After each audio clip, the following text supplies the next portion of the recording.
जय श्री राधे कृष्ण। आप सभी का हमारे YouTube चैनल पे बहुत बहुत स्वागत है। आइए सुनते हैं शनिवार व्रत की कथा।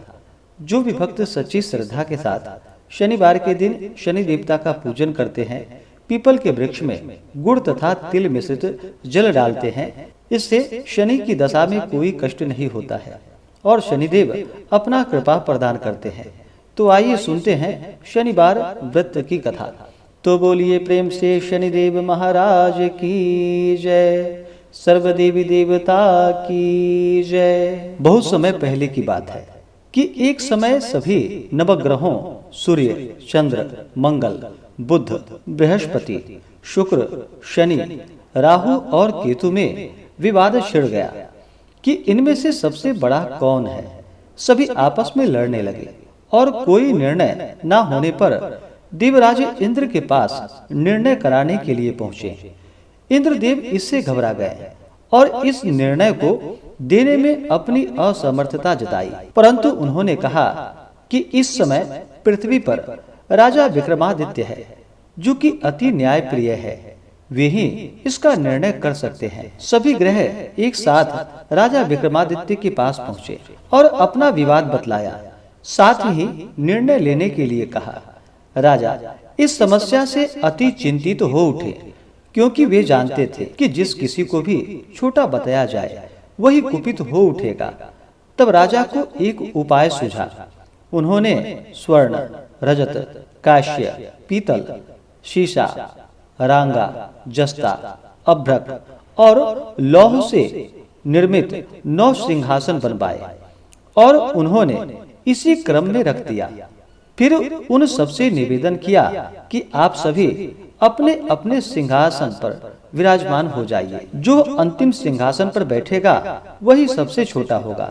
इस अनुसार लौह सिंहासन, जो कि सबसे बाद में होने के कारण शनिदेव सबसे बाद में बैठे, तो वही सबसे छोटे कहलाए। उन्होंने सोचा कि राजा ने यह जानबूझकर कर दिया है। कुपित होकर राजा से कहा कि हे राजा, तू मुझे नहीं जानता। सूर्य एक राशि में 1 महीना, चंद्रमा 2.25 महीना 2 दिन, मंगल 1.5 महीना, बृहस्पति 13 महीने व बुध और शुक्र 1 महीने विचरण करते हैं, परंतु मैं 2.5 से 7.5 वर्ष तक रहता हूँ।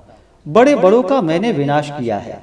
श्री राम की 7.5 आने पर उन्हें वनवास हो गया था। रावण की आने पर बंदरों की सेना से परास्त होना पड़ा। अब तुम सावधान रहना। ऐसा कहकर कुपित होते हुए शनिदेव वहां से चले गए। अन्य देवता खुशी खुशी चले गए। कुछ समय के बाद राजा की 7.5 आई। तब शनिदेव घोड़े का सौदागर बनकर वहां आए। उनके साथ कई बढ़िया घोड़े थे। राजा ने यह समाचार सुन अपने अश्वपाल को अच्छे घोड़े खरीदने की आज्ञा दे दी। उसने कई अच्छे घोड़े खरीदे। वह एक सर्वोत्तम घोड़े को राजा को सवारी हेतु दे दिया। राजा जो ही उस पर बैठा, वह घोड़ा सरपट वन की ओर भाग चला। भीषण वन में पहुंचकर वहां से अंतर्ध्यान हो गया और राजा भूख प्यास से वहीं पर भटकता रहा। तब एक ग्वाले ने उसे पानी पिलाया। राजा ने प्रसन्न होकर उसे अपनी अंगूठी दे दी। वह अंगूठी देकर राजा नगर को चल दिया और वहां अपना नाम उज्जैनी निवासी बीका बतलाया। वहां एक सेठ की दुकान में उसने जल इत्यादि पिया और कुछ विश्राम किया। भाग्यवश उस दिन सेठ की बड़ी बिक्री हुई। सेठ उसे खाना खिलाने के लिए प्रसन्न होकर अपने साथ अपने घर ले गया। वहां उसने एक खूंटी पर देखा कि एक हार टंगा है, जिससे कि खूंटी निगल रही थी। थोड़ी देर में पूरा हार गायब हो गया। तब सेठ ने आने पर देखा कि हार गायब है। उसने समझा कि वीका ने ही उसे चुरा लिया है। उसने वीका को कोतवाल के पास पकड़वा दिया। फिर राजा ने भी उसे चोर समझकर हाथ पैर कटवा दिए और वह चौरंगिया बन गया। नगर के बाहर उसे फिकवा दिया गया। वहां से एक तेली निकल रहा था, जिसे दया आई और उसने वीका को अपनी गाड़ी में बिठा लिया। वह अपनी जीभ से बैलों को हाँकने लगा। उस काल राजा की शनि दशा समाप्त हो गई। वर्षा काल आने पर वह मल्लहार गाने लगा। तब वह जिस नगर में था वहां की राजकुमारी मन भावनी को वह इतना भाया कि उसने मन ही मन प्रण कर लिया कि वह उस राग गाने वाले से ही विवाह करेगी। उसने दासी को ढूंढने के लिए भेजा। दासी ने बतलाया कि वह एक चौरंगिया है, परंतु राजकुमारी ना मानी। अगले ही दिन उठते ही वह अनशन पर बैठ गई कि विवाह करेगी तो उसी से करेगी। उसे बहुत बार समझाया गया पर वह न मानी। तो राजा ने उस तेली को बुलावा भेजा और विवाह की तैयारी करने के लिए कहा।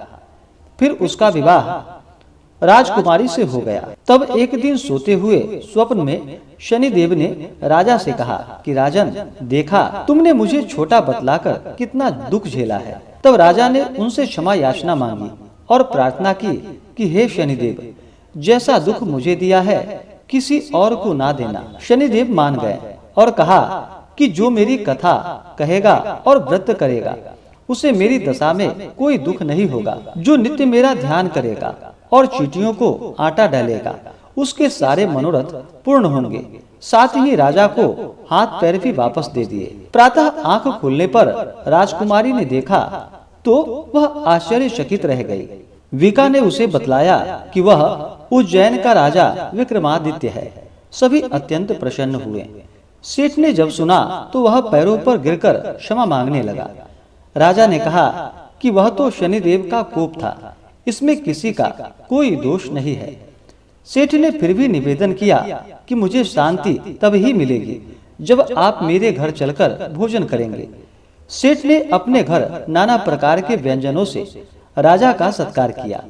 साथ ही सबने देखा कि जो खूंटी हार निगल गई थी वही अब उसे उगल रही थी। सेठ ने अनेकों मोहरे देकर राजा का धन्यवाद किया और अपनी कन्या श्री कंवरी से पानी ग्रहण का निवेदन किया। राजा ने सहर्ष स्वीकार कर लिया। कुछ समय पश्चात राजा अपनी दोनों रानियों मन भावनी और श्री कंवरी को सभी उपहार सहित लेकर उज्जैन नगरी को चले गए। वहाँ नगरवासियों ने सीमा पर ही उनका स्वागत किया। सारे नगर में दीपमाला हुई। वह सबने खुशी मनाई। राजा ने घोषणा की कि मैंने शनिदेव को सबसे छोटा बतलाया था, जबकि असल में वही सर्वोपरि है। तब से सारे राज्य में शनिदेव की पूजा और कथा नियमित रूप से होने लगी। सारी प्रजा ने बहुत समय खुशी और आनंद के साथ बिताया। जो कोई शनिदेव की इस कथा को सुनता है या पढ़ता है या दूसरों को सुनाता है, उसके सारे दुख शनिदेव जी की कृपा से दूर हो जाते हैं। तो बोलिए प्रेम से शनिदेव महाराज की जय, सर्वदेवी देवता की जय। तो आशा करता हूँ कि यह जानकारी आपको अच्छा लगा हो।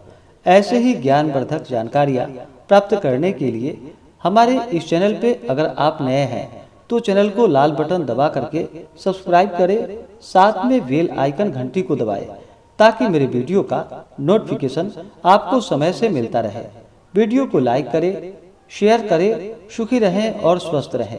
जय श्री राधे कृष्ण। धन्यवाद।